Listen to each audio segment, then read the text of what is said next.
Hi, I'm Alan Murdoch. For the past 20 years, I've been buying, fixing, and selling properties right here in Southern Arizona. And I want to buy your property. Whether it's a house, apartment, commercial building, or vacant land, regardless of the condition or the situation, I want to talk to you. When you sell to me, I pay cash and it's hassle-free. No repairs, no closing costs, and no commissions. If you have a property you don't want to deal with and you want a quick solution, call, text, or visit selltalon.com. Again, that's selltalon.com. Copper Creek Cookies, Copper Creek Cookies, coppercreekcookies.net. We can print anything on our soft vanilla logo cookies. We deliver them and other sweet treats locally. We are located at 4249 West Ina Road, Suite 121. Call us 520-300-1131. We bake smiles. Copper Creek Cookies, Copper Creek Cookies, coppercreekcookies.net. Church, but I know him. I found out later from other places as well through my kids and concerts and small stuff. little interactions here and there. And here he is.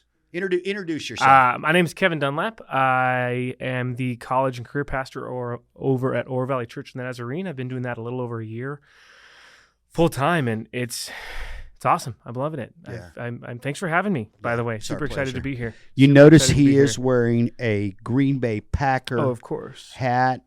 I did not wear my Bears gear today. So we're going to get along even though there's that rivalry. We should. I mean, my amongst us. wife is a Bears fan, so we make it work. Okay. We Yeah, make it we work. do. Hey, you know what? Let's jump right in. OVCN. I want to talk about that some. Please. I've been going there 7-8 years. Okay. Love it there. The growth there is unbelievable. It's insane. Walk us through what your role is there and what your mission is. Sure.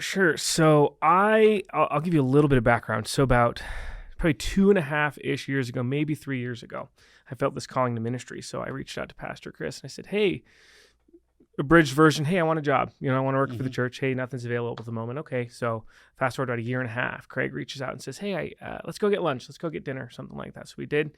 And it boiled down to, hey, I got a job for you.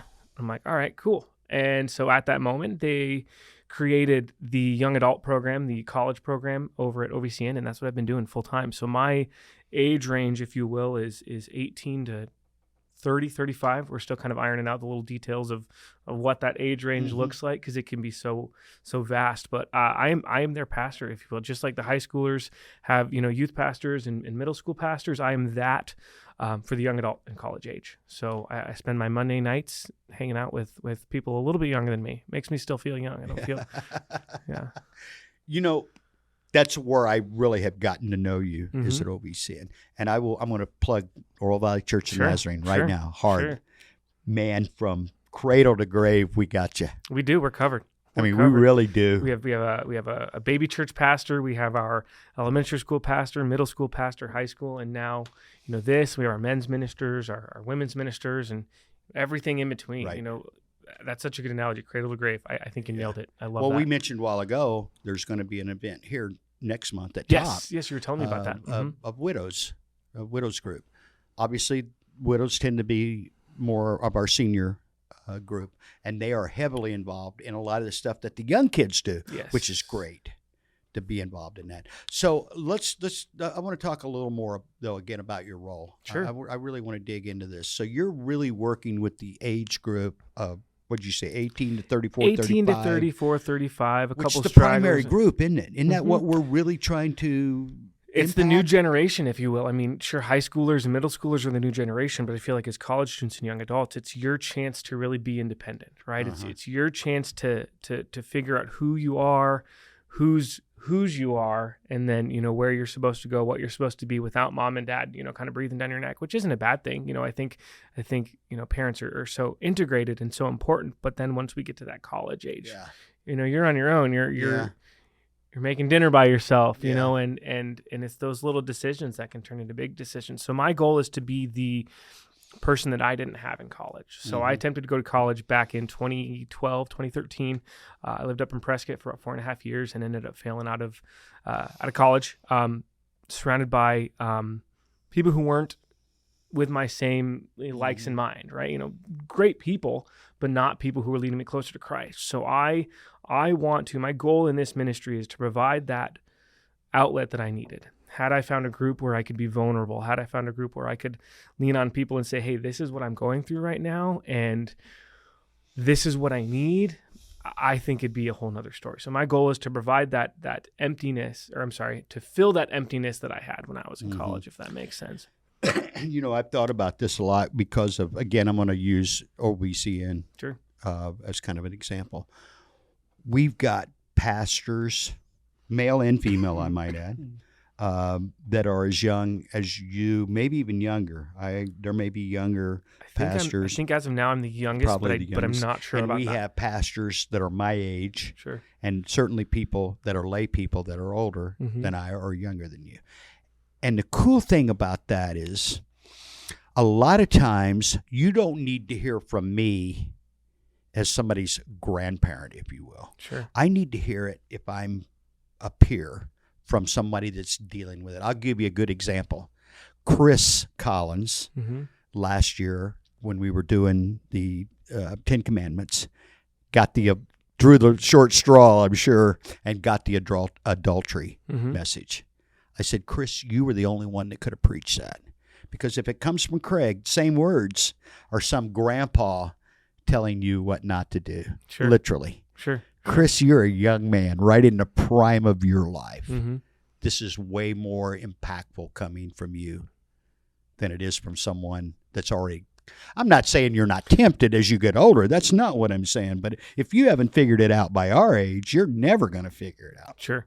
Is that fair enough to say? No, that makes perfect sense. And I think that is what, you know, I don't say this to toot my own horn, or all glory to God here. You know, he's the one that sends down the Holy Spirit and is giving me these things. But I like to pride myself in that relational ministry. You know, I joke around with Chris and with Craig and say, you know, my least favorite part of the job is sitting behind the computer because I like being with people, right? And I think that is one of my strong suits. I like to think I'm outgoing. I like to think that I'm good at creating those personal relationships because that's how you get it, right? And that is, once again, that is part of my goal is rope these students in, rope these young adults in and say, hey, I know what you're going through, right? You know, I'm not going to sit here and tell you I know what you're going through if I don't know what you're going through. And so having that personal experience and being able to actually say, no, I know exactly what you're going through. I've been in your shoes. Here's how I got out of it, or here's what I did to defeat that. You know, we were talking a little bit off camera, and I'm going to do a shameless plug for your digital church. Do you know the demographics that we're hot in? I think I saw it. It was about these same ages, right? It's 18 to 45. We're even going further, which now you would expect that from Instagram, being a younger. But our demographics in this organization, if you will, that's strictly for promoting God's word. That's it. We are a catalyst. Our whole purpose is to provide you resources, comfort, words of encouragement when you're not in church. Get to church, be part of a community, love on each other, do that whole thing. But the other 165 hours a week you're not in church, we want to be your resource. And you know what? And to take it one step further, Kevin, it's young men, which kind of is startling to us. I mean, like heavily, we're talking nearly 60% young men in that, which, yes, we're so grateful that's the market the demographic we're reaching. Is because incredible. How do you impact change? You have to start, for me, with education, public, private, secular, and religious and spiritual, all at the same time. That's how I grew up, by the way. That's how families raise families in the 60s. We don't do that anymore. We've evolved into something that's way less family and community oriented. Part of this is biblical, by the way. It's like people are going to seek wealth. They're going to seek personal satisfaction, personal glory they're replacing God with their own selfish desires. Not that there's anything wrong with money. I had a high school history teacher, and I'm gonna butcher this quote, but his quote was something along the lines of, people are so used to deferring long-term success and using that instant gratification. And like I said, I kind of messed up that quote, but you get the general idea of it. Absolutely. And people are so, is this going to serve me now? oh, I have to wait an hour, or I have to wait a week. Oh, God forbid, I have to wait 2 months. Yeah, no, thanks. I'm sorry, I'm done. But people don't like waiting anymore. No. People. I mean, bringing up the Instagram thing, it's no pun intended. It's instant, right? And there's so many things in this world that we push and we cater and we lean on that instantaneous satisfaction, if you will. People don't want to wait anymore. And I think that pushes us away from being patient when it comes to him too, Well, of course it does. But you know what? It's part of the programming. Think about it. Now, people don't watch TV the way we used to, where we're streaming. And, Sure. But I remember as a kid, primarily, TV was 12 minutes, 2 minutes of commercials, 12 minutes, 2 minutes of commercials, and every commercial had a 30 to 60 second solution to every problem you had. Sure. You got a headache, take this pill. If you want this, drink this, take that, right? And so we're programmed not to be patient. Mm-hmm. And we need to, especially in our walk with God. Yeah. I'm going to tell you, I'm not going to get into the specifics at this point, but Tammy and I recorded an introductory video this morning. We're going to come back and do it again because we've tried some new gear, and so we're going to upgrade. But it's a prayer that's 10 years, 10 years in the process. That's incredible. And when it's starting to come, it looks like it's coming to fruition. I'd say it's probably going to come to fruition. Sure. Totally nothing like we anticipated. Of course there were not. a few times because we didn't have to do it. It was something we wanted to do. There was some frustrating, like, do we force the issue here a little bit? These people are talking kind of what we want to hear, but I don't feel quite. And when it's starting to really come together, it's like, we're not even having to force this. Sure. This is actually coming to. Matter of fact, I said to the person involved, I'm like, you just write the contract. Yeah. Well, I mean that. You said it, waiting for things to fall into place. I forgot exactly how you said it, but you said it. Everything fell into place, right? You didn't have to force it, right? I didn't. And I compare that to the relationship with my wife, and so many people try to force things, right? And we have dating websites, and I'm not against dating websites. There's some great ones out there to to each their own. This isn't a knock on them, but for me, I wasn't looking for my wife, Nor was I. I wasn't looking for her. And it's funny because I have so many young men and some young women as well, but young men who say, hey, Kevin, I want a girlfriend, or hey, I need a girlfriend. I'm like, no, you don't. How do you expect yourself to serve someone else, to love on someone else, to give yourself to someone else when you don't know who you are, right? And I think I'm tangenting a little bit here, but people want these instant relationships. They don't want to put the work into it, like every other aspect of life. Right. I've told my kids that. Now they're both grown. They're your age. You know them, and I would tell them throughout. First off, I wouldn't. It's easy. Again, sure. It's easier said than done. Yeah. It's much easier for you to have these conversations with people, your peers, than me. It's really easy to say when you've been married for as long as I have and go, it'll be okay. The right person's going to show up, etc. But find who you are first. Be selfish for a little bit. Of course. I don't mean selfish as in selfish, but find out who you are. Sure. And you're only looking for one. Yeah. Yeah. Well, and I think too, if you look at it this way, so many people are like, oh, so I told someone, I said, you need to embrace your singleness, right? And I kind of wish I didn't say it that way. I needed to clarify more. So they said, oh, so you're telling me I just need to be happy with being single for the rest of my life? I said, no, I'm not saying that. I say, recognize where you're at in life, and recognize that you're great where you're at, right? You are okay at this stage of your life. You don't need anyone else. Right? There's a huge difference between that and, I'm going to be single for the rest of my life. Might as well. And even if you are called the single life, that's great too. Right? I know a few people that are my age and they've never married. And kudos to them, right? I'm sure they probably at points knowing who they are and having, there's some like myths but the reality is that's what they were. I know the one person in particular real close to me, that's what the outcome is what probably should have happened. Sure. I'm not playing God, by the way, but it just looks like the results of what we got out of this one person's life was probably better because they had remained single. I've got a line. I've used this for a long time. There are worse things in life than being alone, and one's being with the wrong person. Sure. Sure. And how many people Sure.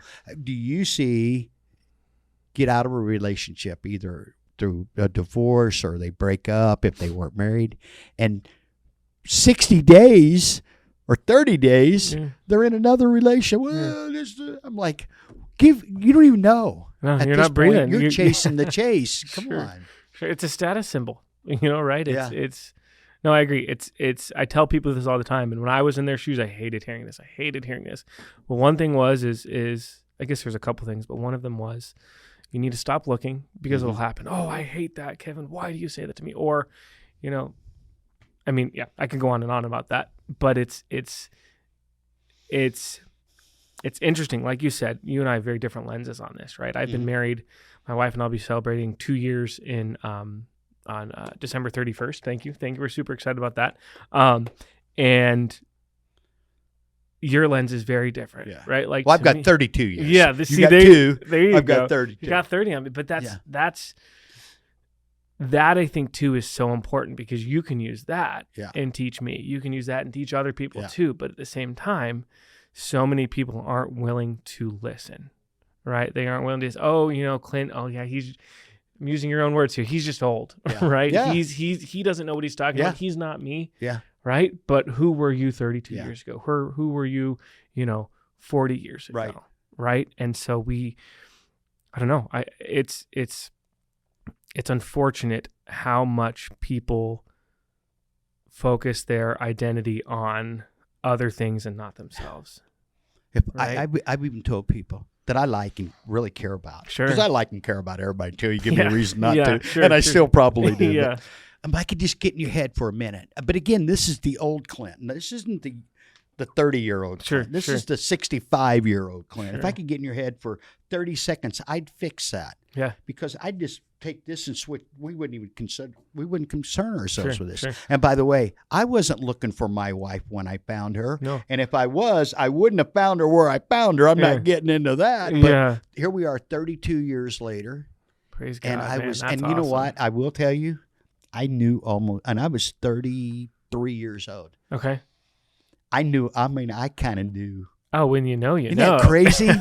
Many times I've heard that, but it's so real. When you know, we weren't from the same location. I was just passing through and met this lady, and we had lunch, and it was good, and I moved on, and I literally called her before the end of the week, and I said, hey, this is not like me. I'd never used it before again. Hey, I was calling from Portland, Oregon. I was in Oregon. She was in Utah. And I'm like, hey, what are you doing for like the next 40 years?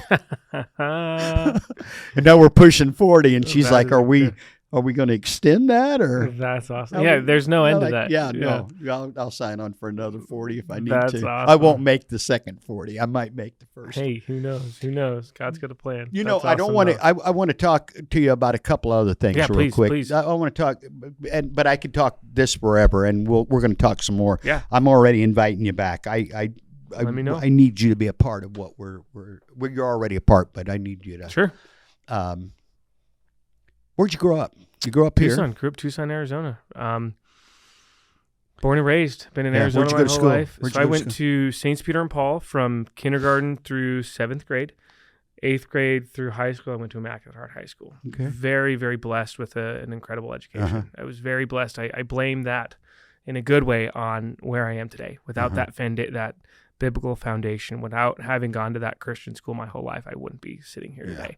Very fortunate to have had that education. Graduated high school, like I said, tried to go to college up in Prescott, went to Yavapai for a little bit. Found that hole in my heart, found I was missing something, came back to Tucson in 2016, but been in Arizona my whole life, born and raised. How'd you meet my daughter? Did you meet her through Megan? I met her through Megan. Shout out to Megan. So let's see. So a friend of mine, I'm trying to think, how did this all connect? So a good friend of mine, Chris, her and Megan, I think, taught together at one of the preschools, and I was over at Chris's for a party, and then we all kind of became friends. And then was Denise Cooley in that mix as well? No, so Denise and my wife taught in the same classroom. So that's how I met Denise. So small world, even smaller, right? So my wife was the head teacher, and then Denise was one of the aides in the classroom, as was I. So that's another story. That's how I met my wife. And But I've known the Coolies for, yeah, I don't know, great people. 8, 9, 10 years. They're great I don't know, people. a long time. he has a mechanic He shop did- right he down the just- road. He did some work for me. Yeah, just he's a good last guy. week. Patrick's awesome. Great family right there. Yeah, Yeah. so that's how we knew the Coolies. But yeah, so small world, even You know smaller. It's what? crazy how I've been little here. connections. I've been in Marana. I've been in Arizona since '88, but I've been in Marana since '02. Okay. And I've got a line. The Mayor Ed, I have him all the time. He was I telling saw somebody the other day, one of those he's like, podcasts. yeah, Clint lives in Marana. He sleeps in Oro Valley. Oh, there you go. And so actually, Craig and Chris Mhm. live in my backyard. Oh, that's funny. And I remind him of it fairly. I should ask him about my sunset last night. Yeah. Oh my. Because goodness, when that that's gorgeous. sunset, That's incredible. beautiful. Nothing better than an Arizona sunset, and you can quote me on that. I'll hold that. I said something. I was crossing through the kitchen. I said something to Tammy, my wife. I said, "Hey, look, check that sunset." She's like, "Yeah, I just saw it like 3 or 4 minutes ago." And I'm like, "You didn't need see to look this, at or it you would have again." called me in here." But it was the sunsets here are phenomenal. Oh, they are. They are. Yeah. They're incredible. Hey, I'm gonna jump in here real quick Yeah, because we're please. gonna transition.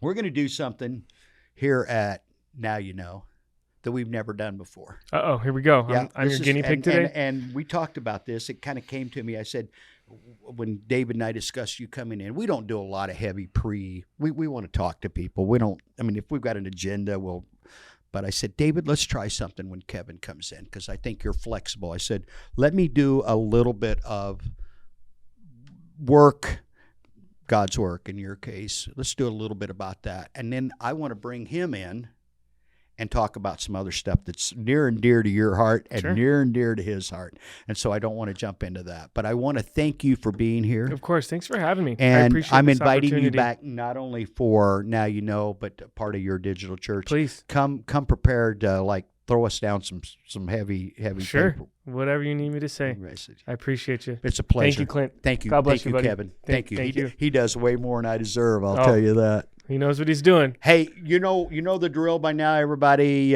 Live the Dream Media, social media, digital networking, Copper Creek Cookies, sell to Allen.